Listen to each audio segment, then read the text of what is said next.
Bismillahirrahmanirrahim. Assalamualaikum warahmatullahi wabarakatuh. Pada kesempatan kali ini kita akan membahas penerapan cara pembenihan ikan yang baik, CPIB. Saya Hari Kretiawan, selaku dosen di Politeknik Kaliusaha Perikanan. Mudah-mudahan kita semua dalam kondisi yang sehat dan kita bisa saling berbagi, saling berdiskusi terkait dengan CPIB. Untuk mengawali sesi ini, agar tentunya bisa bermanfaat dan barokah, kami persilakan untuk berdoa. Berdoa dipersilakan.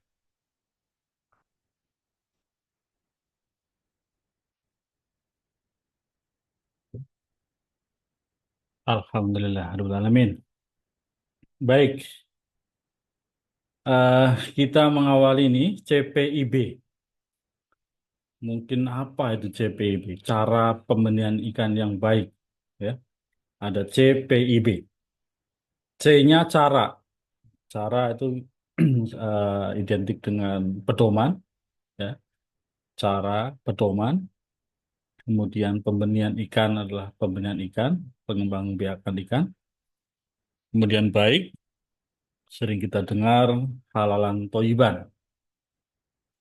Nah, cara ini sebagai pedoman-pedoman, ya ada pedoman yang harus diikuti dalam kegiatan pembenihan ikan atau pengembangbiakan ikan agar menjadi baik. Nah, baik ini tentunya ada kriteria-kriteria. Kriteria agar menjadi disebut sebagai baik. Ya, tidak hanya cukup dengan halal, tapi kita juga diminta untuk toyib yang baik-baik. Ya. Nah, sehingga CPIB ini definisinya paling tidak adalah pedoman-pedoman tata cara dalam rangka mengembangbiakan ikan, ya, tentunya dengan memenuhi kriteria teknis, manajemen, keamanan pangan, lingkungan, sosial, dan ekonomi. Ya, tentunya itulah menjadi kriteria sebagai kriteria yang baik. Nah, bisa kita bayangkan bahwa pembenihan ini, kalau kita lihat siklus budidaya ya dari induk, kemudian ada yang telur dan larva, kemudian sampai ke benih yang biasa disebut sebagai fase hatchery, kemudian fase nursery, kemudian fase grow out atau apa pembesaran. Ya, jadi pembenihan ini menjadi fase awal yang tentunya akan berlanjut pada fase berikutnya. Yang kemungkinan itu adalah dilakukan oleh segmen usaha berikutnya. Nah, bagaimana kalau kegiatan ini tidak merupakan kegiatan yang baik, sehingga hasilnya tidak baik? Nah, tentunya itu akan berdampak pada segmen-segmen berikutnya. Anda bertanggung jawab terhadap segmen nanti di pendederan, di pembesaran, ya, bagaimana nanti produksi daging yang nantinya akan memenuhi kebutuhan protein masyarakat dunia. Nah, itu diawali dari pembenihan. Sehingga harapannya tentunya dengan penerapan CPIB ini, harapannya yang pertama adalah meningkatkan mutu benih ikan. Yang kedua, memastikan kepatuhan terhadap standar nasional, jadi standarnya kita patuhi. Yang ketiga, tujuannya mendukung pembudidayaan ikan yang berkelanjutan. Jadi clear bahwa CPIB terdiri dari pedoman-pedoman, tata cara, untuk bagaimana kita melaksanakan usaha pengembangbiakan ikan dengan cara yang kriteria baik. Sudah bisa dipahami apa itu CBB ya? Sekarang kita lanjut. Nah, untuk disebut sebagai kriteria yang baik ini, ada 6 aspek yang harus terpenuhi. Yang pertama, aspek manajemen. Ya, yang kedua, aspek teknis. Yang ketiga, aspek kesejahteraan ikan. Kemudian Yang keempat, aspek lingkungan. Yang kelima, sosial ekonomi. Yang keenam, dokumentasi. Kalau mau kita hafalkan mungkin MTS ya, manajemen teknis sehat sejahtera, lingkungan LSD, lingkungan sosial ekonomi dan dokumentasi. Jadi MTS LSD. Manajemen harus baik, ya. Teknisnya juga harus baik sesuai dengan pedoman. Bagaimana pengelolaan kesehatan dan kesejahteraan lingkungan juga harus baik. Bagaimana pengelolaan lingkungannya juga harus baik. Bagaimana sosial ekonominya juga harus baik. Dan dokumentasi juga harus baik. Karena kesemua proses ini akan bisa dianggap sebagai kegiatan yang baik kalau dokumentasinya juga baik. Jadi ada 6 aspek ya. Nah, dari keenam aspek ini ya menjadi persyaratan dari sertifikasi CPIB itu sendiri. Sehingga ada persyaratan manajemen, ada kompetensi personel sesuai masing-masing fungsi. Yang kedua, pengaturan personel atau karyawan yang melakukan fungsi. Ya, jadi ada kompetensinya sesuai dan ada pengaturannya.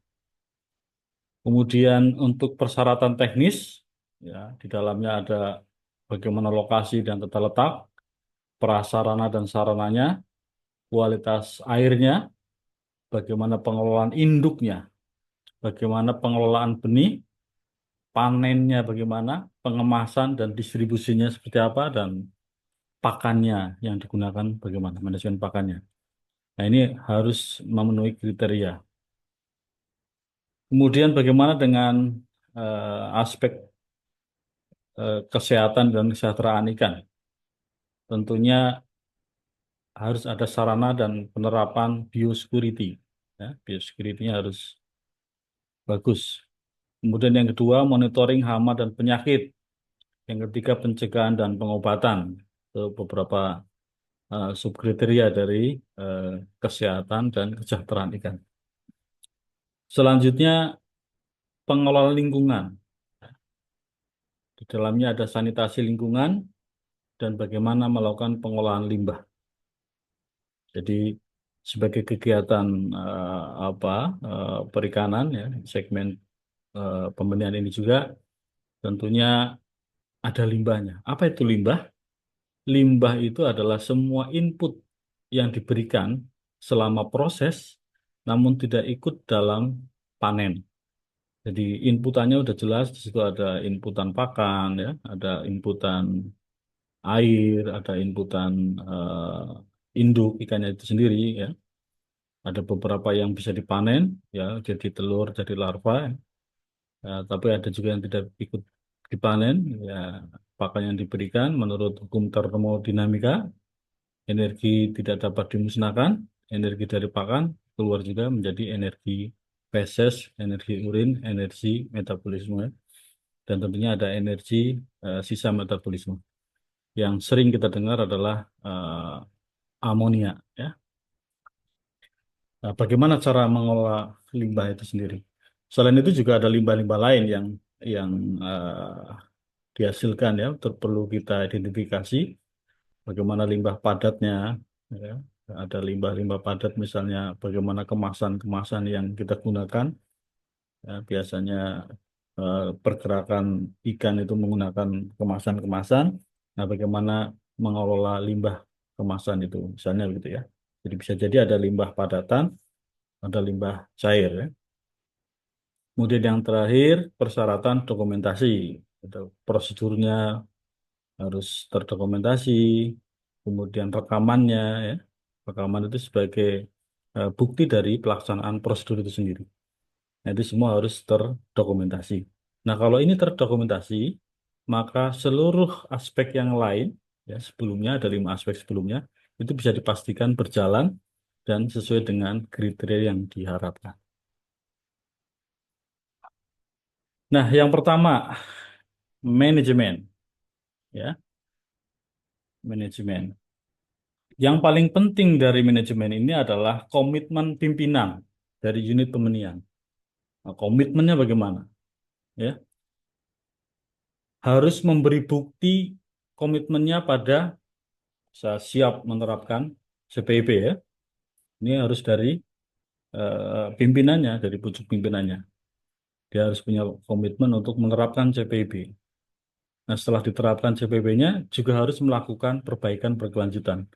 Karena ini sebagai sistem mutu tentunya harus ada continuous improvement, harus ada perbaikan yang secara terus-menerus ya. Karena bisa jadi tuntutan juga berkembang, bisa jadi juga kita dalam rangka lebih efisien. Nah, ini juga harus dalam eh, perbaikan yang terus-menerus yang berkelanjutan. Dan keefektifannya dengan cara, ya. Caranya bagaimana? Satu, mengkomunikasikan pentingnya pemenuhan persyaratan pelanggan kepada siapa? Kepada seluruh jajaran di bawahnya. Ini penting untuk memenuhi persyaratan pelanggan itu penting, ya. Nah, dia harus bisa mengkomunikasikan kepada seluruh jajarannya. Yang kedua, tetapkan sasaran mutu. Saya ini harus bisa produksi benih yang bermutu, ya. Nah, ini tetapkan. Yang berikutnya memastikan CPIB dijalankan secara konsisten. Harus dipastikan berjalan konsisten. Kemudian melakukan tinjauan manajemen secara berkala. Harus ditinjau manajemen secara berkala ya. Bagaimana pengelolaan dokumen, di mana SOP-nya, ya. Apakah SOP berjalan dengan baik, apakah SOP-nya ada perlu perbaikan karena ternyata eh, prinsipnya adalah write what you do dan do what you write. Jadi tulis apa yang kamu kerjakan dan kerjakan apa yang kamu tulis. Nah, bisa jadi nanti berkembang ya sehingga perlu ditinjau manajemen apakah SOP-nya juga perlu diupdate ya. Memastikan ketersediaan sumber daya yang diperlukan. Jadi dalam rangka memenuhi kriteria tersebut sehingga perlu ada sumber daya yang diperlukan sehingga pucuk pimpinan juga harus memastikan ketersediaan sumber daya yang diperlukan. Nah, yang selanjutnya adalah menunjuk manajer pengendali mutu. Ya. Jadi pucuk pimpinan harus menunjuk manajer pengendali mutu. Dan dengan ditunjuknya manajer pengendali mutu ini jelas clear bahwa nanti seorang MPM ini tentunya akan mengawal pelaksanaan CPB di unit Benian ini. Jadi sudah komitmennya sudah sangat bulat ketika dia sudah menunjuk manajer pengendali mutu. Ya. Kenapa saya begitu? Karena MPM ini ketika pimpinan unit pembenihan menunjuk MPM ini memberikan kewenangan kepada MPM untuk merencanakan, menerapkan, mengawasi dan mengevaluasi.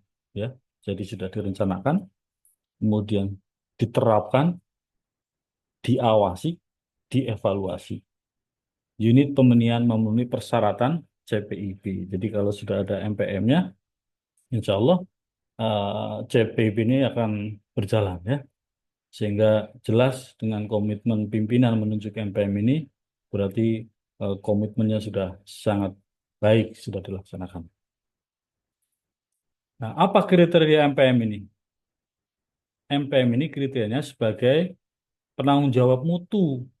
Jadi dia nanti yang menjadi penanggung jawab mutu pada unit pembenihan yang ini telah mengikuti pelatihan. Nah, jadi telah mengikuti pelatihan pengendalian mutu perbenihan yang dibuktikan dengan menunjukkan sertifikat kelulusan MPM. Jadi tidak bisa hanya sekedar omong-omong. Saya telah ikut apa pelatihan pengendalian mutu gitu.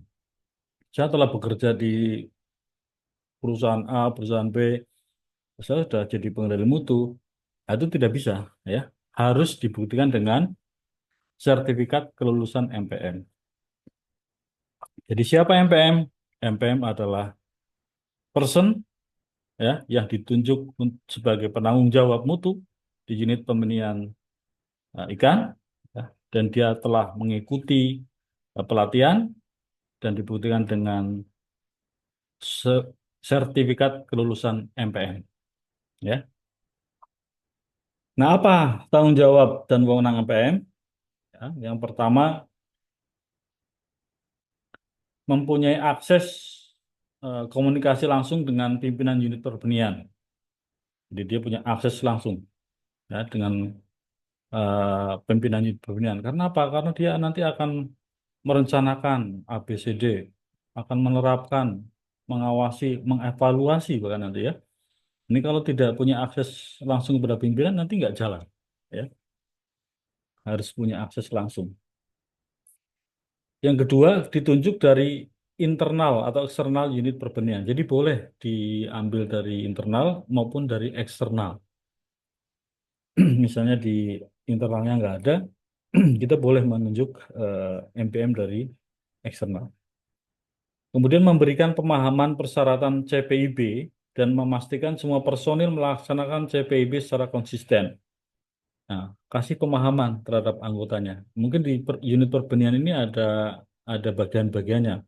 Mungkin ada bagian penanggung jawab induk, nanti mungkin ada penanggung jawab apa pemijahannya, ada yang punya tanggung jawab mungkin di penetasan, ada yang mungkin punya tanggung jawab di pemeliharaan larva, dan ada mungkin sampai ke apa pendidikan satu, pendidikan dua gitu, ya.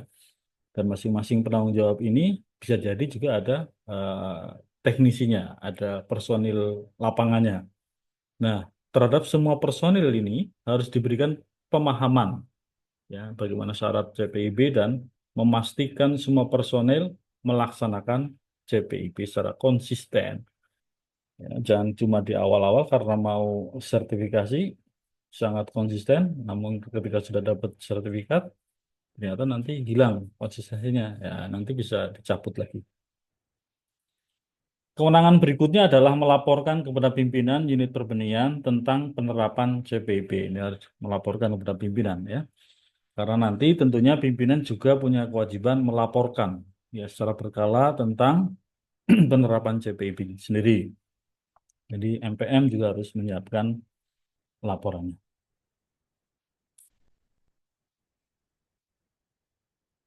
Oke. Yang kedua, aspek teknis, ya, dari manajerial sekarang ke teknisnya. Nah, aspek teknis ini apa saja di dalamnya? Yang pertama, lokasi dan tata letak. Ya, tentunya harus bebas banjir, terhindar dari polusi dan bahan pencemar serta mudah dijangkau. Nah, bebas banjir, nah, terhindar dari polusi, ya, ini menjadi apa kebutuhan dari penentuan lokasi, ya. Jadi kalau kita bebas banjir, apa, di daerah banjir maupun ada polusi, tentunya nggak dipilih. Nah, yang berikutnya adalah bahan cemaran yang mudah dijangkau, gitu, ya. Artinya kalau di daerah situ ada bahan cemaran, ya tentunya biasanya nggak dipilih. Cuman kalau itu terjadi, nah, tentunya biasanya dilakukan treatment. Jadi ada pengolahan air sendiri sebelum masuk ke dalam sistem unit perbenihan. Nah, setelah dilakukan treatment ini, ya, kekhawatirannya adalah dia akan masuk ke dalam apa biota ikan itu dan akan terakumulasi. Ya. Ini akan menjadi permasalahan di tahap berikutnya. Sehingga harus dipastikan ini tidak ada. Nah, bagaimana memastikannya ini? Ini harus dibuktikan dengan pengujian laboratorium yang terakreditasi. Ya, ada apa PB, ada HG, ya, termasuk nanti ada coliform, ya. Itu harus dilakukan pengujian di laboratorium yang terakreditasi sehingga dipercaya bahwa inputan untuk dalam sistem unit perbenihan ini tidak ada polusi dan tidak ada cemaran, ya. Selanjutnya, sarana dan prasarana. Ya, tersedianya sarana dan prasarana sesuai fungsi dan peruntukannya harus ada nih. Kualitas air. Nah, kualitas air sesuai dengan SNI dan memiliki hasil pengujian dari laboratorium terasihkan. Ya, kualitas airnya harus diuji, ya. Sesuai SNI. Bagaimana kalau nggak ada SNI-nya? Nah, nanti cari yang mendekati, ya, mendekati dari komoditas yang kita kelola, ya. Di mana kita lihat SNI bisa nanti di BSN, kita bisa baca SNI di BSN ya. Pengelolaan induk dan benih memiliki surat keterangan asal. Nah, jadi kita harus mengelola induk ini, induk-induk yang punya SKA, surat keterangan asal. Surat keterangan asal ini apa dihasilkan oleh lembaga-lembaga atau unit-unit atau balai-balai yang melaksanakan domestikasi, melaksanakan pemuliaan, sehingga mereka memiliki great grandparent stock ya. Great grandparent stock ini yang kemudian bisa diperbanyak, nah, untuk menghasilkan induk-induk grandparent stock dan parent stock. Nah, ketika melakukan perbanyakan dan distribusi, itu disertai dengan surat keterangan asal. Nah, ketika Anda memiliki surat keterangan asal ini, artinya adalah induk-induk yang berkualitas unggul. Nah, sehingga ketika memiliki surat keterangan asal, ini adalah jaminan keamanan pangan dan ketelusuran yang berasal dari instansi yang berkompeten serta proses benaran untuk menjamin biosecurity ya. Jadi ini baik induk maupun benih ya. Ada juga nanti ketika pembenihan yang sepotong yang tidak utuh ya, tidak dari induk sampai ke benih. Ada yang memulai dari telur maupun ada yang memulai dari larva ya. Itu juga harus disertai dari SKA bahwa benih yang dihasilkan ini adalah keturunan dari induk yang punya SKA gitu ya. Kemudian terkait dengan panen, pengemasan dan distribusi benih ini dilakukan dengan cepat dan higienis. Pakan menggunakan pakan yang terdaftar ya. Jadi kalau pakan terdaftar yang sudah terdaftar ini boleh digunakan ya, tidak berbahaya, bernutrisi serta disimpan dalam tempat yang tidak mudah terkontaminasi. Jadi gunakan pakan-pakan yang sudah terdaftar. Kalau sudah terdaftar, bisa di apa? Bisa dipastikan nanti bahwa dia punya komposisi nutrisi yang cukup, ya. Kemudian juga tidak berbahaya. Selanjutnya, nah, pengendalian kesehatan kesejahteraan ikan, ya. Jadi manajemen, yang kedua teknis, yang ketiga sehat sejahtera, ya. Pengendalian kesehatan ikan, ya, melalui apa? Penerapan biosecurity, tata letak dan akses masuk unit perbenihan. Bagaimana tata letaknya? Akses masuk unit perbenihan, ya, biosecurity ini mencegah masuk penyakit HPIK ya. Dan kalau sudah masuk nggak boleh menyebar. Nah, itu harus diterapkan sehingga tata letak menjadi kunci juga. Ya, bagaimana sistem air, pergerakan airnya ya, bagaimana pergerakan manusianya, personilnya ya, sehingga nanti eh, memastikan bahwa tidak masuk HPIK dan ketika sudah ada di dalam tidak tersebar. Kemudian kegiatan sterilisasi wadah, peralatan dan ruangan ya. Jadi penerapan biosecurity-nya harus diterapkan untuk memastikan bahwa tidak terjangkit penyakit dan tidak tersebarnya penyakit. Nah, nanti bisa dibayangkan ketika pembenihan menghasilkan benih untuk sektor perikanan selanjutnya, kalau ini sudah eh, terinfeksi penyakit, ya, baik bakteri maupun virus, ya, nanti di sektor berikutnya di pendederan maupun di pembesaran bisa jadi nanti terjadi kegagalan. Sebabnya apa? Oh, ternyata benihnya walaupun benih yang unggul dari induk yang unggul ternyata dalam proses pemeliharaannya tidak penerapan biosecurity sehingga masuklah HPK. Nah, ini harus menjadi tanggung jawab menjadikan amanah dari unit pembenihan ikan untuk menghasilkan benih-benih yang unggul dan tentunya bebas penyakit ya. Yang berikutnya monitoring kondisi ikan dan identifikasi hama dan penyakit. Ini harus ada monitoring kondisi ikan, bagaimana apa respon pakan, bagaimana warnanya, kecerahannya. Nah, kita identifikasi ya, baik secara visual ya maupun secara apa laboratorium atau perlu konfirmasi ya. Biasanya kalau sudah diduga perlu dikonfirmasi menggunakan teknik-teknik yang sekarang ini seperti PCR gitu ya. Jadi bisa dikonfirmasi penyakitnya disebabkan karena apa itu. Nah, kalau ini apa eh, harus dilakukan monitoring kondisi ikan dan identifikasi hama dan penyakit. Selanjutnya pencegahan dan pengobatan penyakit ya. Kalau kita harapkan kita bisa melakukan pencegahan ya. Pencegahan. Pencegahan ini bisa dibantu dengan penerapan biosecurity ya.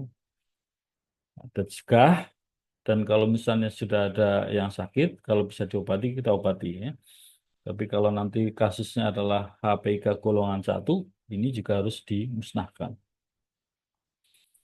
Ada beberapa cerita kondisi di pemenihan, misalnya terjangkitnya apa kemarin gurame ya, gurame karena megalocyte virus itu ya akhirnya dimusnahkan. Tahun sebelumnya lagi ada kejadian di Udangkala karena ada mRNV, Macrobacillus rotavirus, itu juga ternyata kan apa penularannya dia secara vertikal dan horizontal. Jadi bisa menular ke apa individu lainnya atau menular melalui keturunannya. Sehingga ini sangat mengkhawatirkan, maka dilakukan pemusnahan. Nah, sehingga penting untuk melakukan pencegahan dan eh, pengobatan penyakit yang tentunya diawali dengan monitoring kondisi ikan dan identifikasi hama penyakit. Ya. Dan tentunya sebelumnya sudah kita terapkan biosecurity. Ya. Dan sebelumnya lagi kita sudah memastikan induk yang kita gunakan adalah induk yang unggul. Jadi harapannya dia sehat dan sejahtera. Bagaimana penerapan kesehatan ikan? Ini yang dimaksud adalah menjaga kondisi ikan hidup, tumbuh, dan berkembang biak ya secara optimal. Jadi kita juga harus animal welfare, harus menjaga kondisi ikan agar hidup, tumbuh, dan berkembangnya itu secara optimal.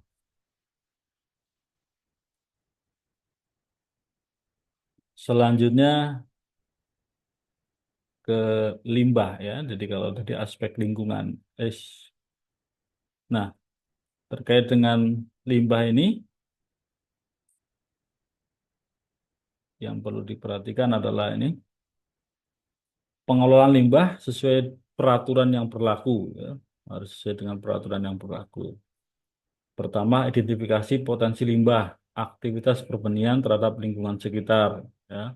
Kita itu memasukkan inputannya apa saja. Oh, kita punya inputan pakan, kita mungkin ada inputan hormon ya.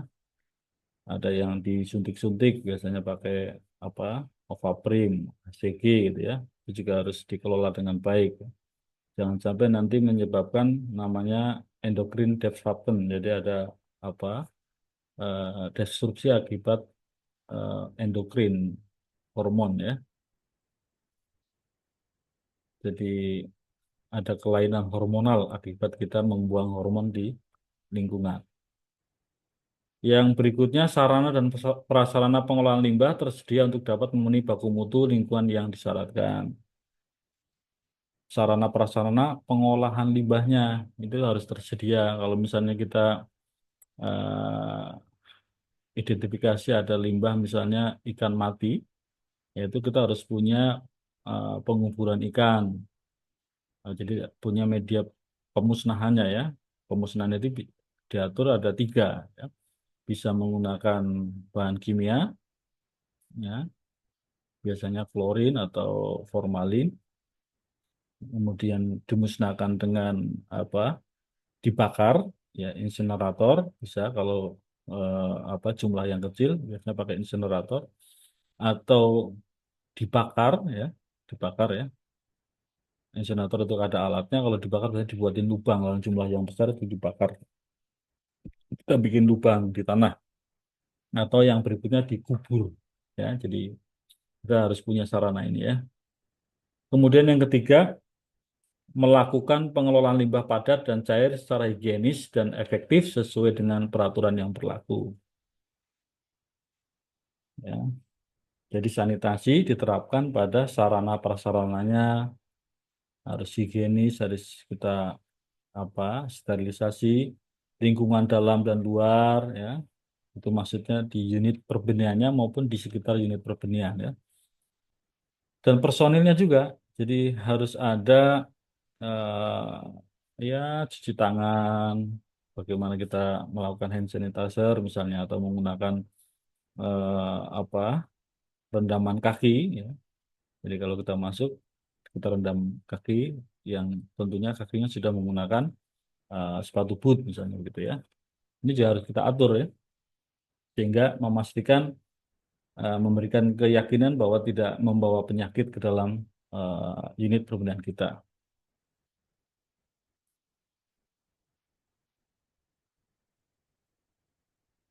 Lanjutnya sosial ekonomi. Ini menjadi aspek juga nih ya, aspek yang menjadi syarat CPIP. Kenapa harus menjadi syarat ya? Sosial ekonomi penting juga nih. Penerapan sosial dan ekonomi di unit perbenihan dilaksanakan secara bertanggung jawab dan berkelanjutan. Apa itu? Nah, kita harus pastikan nih, memberikan upah atau gaji yang sesuai peraturan dan atau kesepakatan lainnya ya. Jadi harus sesuai dengan aturan, jangan nanti tidak sesuai memberikan gaji ya jadi masalah ya. Kalau gajinya kurang nanti penerapan CPB-nya jadi ogah-ogahan, dituntut sana sini harus begini begitu, ternyata gajinya tidak sesuai ya. Kemudian bagaimana kita memenuhi kepuasan pelanggan ya. Jadi kita juga harus memenuhi kepuasan pelanggan. Kemudian menciptakan kondisi kerja yang kondusif ya, jangan gaduh ya. Jadi kondisinya juga harus kondusif. Yang selanjutnya tidak mempekerjakan pekerja di bawah umur. Nah, ini menjadi aturan-aturan terkait dengan aspek sosial ekonomi untuk penerapan CPIB.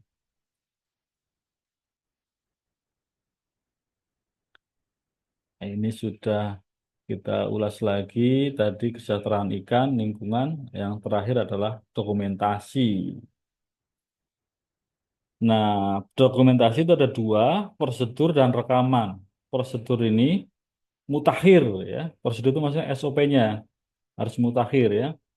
Kemudian mudah didapatkan. Artinya kalau sudah disahkan, sudah terkendali, ya mudah didapatkan karena mau saya baca nih SOP-nya seperti apa.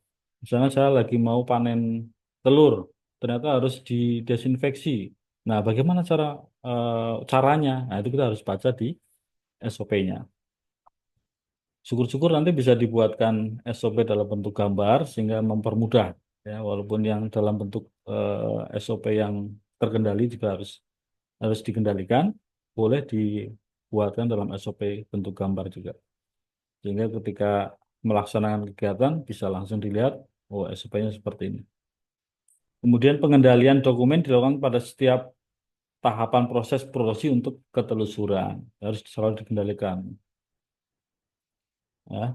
Untuk setiap proses produksi kita identifikasi dulu tuh ruang lingkup kegiatan kita apa, kemudian proses produksinya seperti apa, dari telur, misalnya telur, kemudian harus sorry dari induk ya induk kemudian pertama harus dipisahkan apa eh, kolamnya antara jantan betina kemudian aliran airnya apakah diatur dari jantan dulu ke betina atau sebaliknya apa harus seri apa harus paralel ya mana menurut prosedurnya ini kemudian nanti dipijahkan di kolam pemijahan berapa kepadatannya berapa rasionya ya terus berapa lama nanti di situ diletakkan di kolam pemijahan. Kemudian nanti apakah kita panen telur atau panen larva misalnya ya. Nah, ketika telur diperoleh, apakah ada perlu didesinfeksi atau tidak, gitu ya. Dan seterusnya, sehingga semua proses kita detailkan, semakin detail semakin bagus, sehingga nanti semua proses bisa diyakinkan semua berjalan sesuai dengan pedoman. Nah, proses-proses ini memerlukan rekaman berupa form-form. Biasanya nanti ada form-formnya. Misalnya untuk memastikan bahwa misalnya rasio dalam pemijahan 1:3. Nah, maka ketika melakukan pemijahan, ya berapa ekor yang dimasukkan dalam pemijahan? Misalnya tanggal berapa formnya itu ya, tanggal berapa, kemudian berapa jantan, berapa betina yang masuk dalam kolam, totalnya ada berapa, penanggung jawabnya siapa, tanda tangan. Wah, maka kita tahu nih di manajerialnya, oh tanggal sekian telah dilakukan apa pencampuran jantan betina di kolam nomor sekian dengan jumlah induk sekian, sekian betina, sekian jantan. Nah, dari situ juga nanti kelihatan, oh nanti berarti pada tanggal sekian akan kita peroleh telur atau larva, kemudian jumlahnya kira-kira berapa ya berdasarkan fekunitasnya. Jadi bisa kita prediksikan. Sehingga sangat penting rekaman ini eh, dilakukan sehingga memastikan seluruh prosedur itu berjalan. Nah, dengan diisinya rekaman, maka bisa diartikan bahwa tahapan proses dari prosedur ini berjalan dengan baik. Dan kalau itu semua dilakukan dengan baik, artinya seluruh proses unit perbendaharaan ini berjalan dengan baik. Maka tentunya persyaratan CPIB-nya juga terpenuhi dengan baik. Nah, ini dokumentasi ya. Informasi terdokumentasi ditetapkan. Ya. Diterapkan, ditetapkan, ya. Setelah ditetapkan, disahkan ya, diterapkan dan dimutakhirkan. Nah, biasanya dokumen ini siapa yang membuat, dan SOP yang membuat bagian teknisnya nih, karena dia yang melakukan, ya. Sehingga enaknya begini nih, karena bisa jadi kan write what you do, tulis apa yang kamu kerjakan, dari bagian teknis yang menulisnya. Nah, kalau ini sudah ditinjau, ternyata bagus, oke, nah, nanti di apa dikoreksi oleh MPM, kemudian disahkan oleh pimpinan. Nah, bisa begitu ya. Jadi ditetapkan, setelah ditetapkan, diterapkan. Kapan mulai berlakunya nih? Dan dimutakhirkan jika nanti ada yang perlu diperbaiki. Nah, perlu diingat bahwa penilaian CPIB memeriksa bukti. Bukti-bukti akan kita periksa. Nah, dari bukti-bukti ini yang bisa kita lihat adalah dokumentasinya. Mungkin prosesnya kan sudah lewat ya. Tapi proses yang sudah lewat itu ya, nanti akan bisa kita lihat dari rekamannya. Sehingga ketika melihat rekamannya, maka kita bisa memastikan adanya pengendalian, adanya kesesuaian penerapan dengan persyaratan CPB, dan pelaksanaan sesuai dengan standar prosedur operasional. Dokumen apa saja? Nah, CPIB itu dokumennya kalau yang di sistem mutu biasanya ada level 1, 2, 3. Nah, di CPIB itu level 3, 3 level ya. Level 1 ya, itu biasanya dokumen mutunya. Nah, dokumen mutunya adalah SNI-nya itu sendiri ya. SNI sendiri yang di dalamnya menjadi persyaratan untuk pengajuan sertifikasi. Apa syaratnya? Fotokopi sertifikat MPM. Nah, ini bukti bahwa telah ditunjuk adanya MPM. Fotokopi NIB, jadi sudah punya izin untuk berusaha dalam bidang perbendaharaan ikan. Nanti ada kategori usahanya ya. 03 03 266 03 252 ya untuk air tawar, payau maupun laut. Data umum unit perbenihan, ya, struktur organisasi, alur proses produksi, daftar sarpras, daftar SDM, daftar kendali dokumen, ya, apa saja, ada SPO-nya, ada SOP-nya, dan ada rekamannya. Kemudian ada SKA, SKA-nya juga harus dilampirkan ya, dan hasil uji, nah, memastikan tadi tidak ada pencemaran ya dan limbah. Ini menjadi persyaratan dan ini disebut sebagai dokumen level 1. Dokumen level 2-nya adalah prosedur. Nah, prosedurnya bisa penyiapan wadah, kualitas air, pengelolaan induk, pengelolaan benih, panen pengemasan dan distribusi, penerapan biosecurity, penerapan kesehatan ikan, pengelolaan pakan, penggunaan obat, pengelolaan limbah, sosial dan ekonomi. Jadi prosedur ini tentunya disesuaikan dengan alur di masing-masing unit pembenihan. Kita harus membuat prosedur apa saja, tentunya berdasarkan kriteria-kriteria untuk memenuhi 6 kriteria tadi. Ya, manajerialnya harus bagus, prosedurnya apa. Kemudian teknisnya harus bagus, prosedurnya seperti apa. Kemudian lingkungan juga harus bagus, bagaimana prosedurnya. Kemudian apa? Setelah lingkungan, kesehatan dan kesejahteraan ikan, agar bisa memastikan ini sehat dan sejahtera, apa prosedurnya. Kemudian selanjutnya sosial ekonomi, eh, apa itu? Ya, dan semua prosedur ini mendukung persyaratan-persyaratan agar memasuki kriteria menjadi kriteria yang baik. Nah, prosedur ini dapat berjalan, kemudian dibuktikan dengan formulir-formulir.